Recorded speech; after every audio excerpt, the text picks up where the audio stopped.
প্রবল বৃষ্টির কারণে ইংল্যান্ডের উত্তরাঞ্চলের ম্যানচেস্টার শহরের নিম্নাঞ্চলে দেখা দিয়েছে আকস্মিক বন্যা। এতে পানিবন্দী হয়ে পড়েছে কয়েকটি শহরের বাসিন্দা।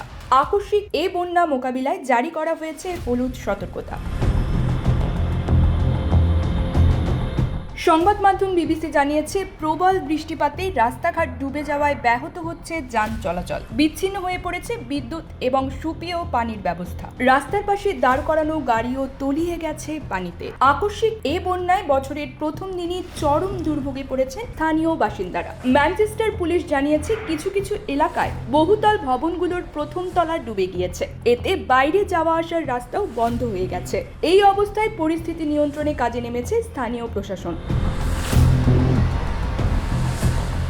প্রতিবেদনে বলা হয়েছে, অলিগলি ঘুরে বন্যার পানি নিষ্কাশনের চেষ্টা চালাচ্ছে কর্মীরা। আটকে পড়াদের কাছে নৌকায় করে সুপেয় পানিও পৌঁছে দেওয়া হচ্ছে। চলছে উদ্ধার কাজ। বন্যার কারণে ম্যানচেস্টার বিমানবন্দর এবং রেল স্টেশনও বন্ধ হয়ে গেছে। দেশটির আবহাওয়া দফতর বলছে, ইংল্যান্ডের উত্তর পশ্চিমাঞ্চলের কিছু কিছু এলাকায় গত 2 দিনে যে পরিমাণ বৃষ্টি হয়েছে তা এলাকাগুলোর 1 মাসের বৃষ্টিপাতের সমান। এই বৃষ্টিপাত আরও বাড়তে পারে বলেও আশঙ্কা প্রকাশ করেছেন তারা।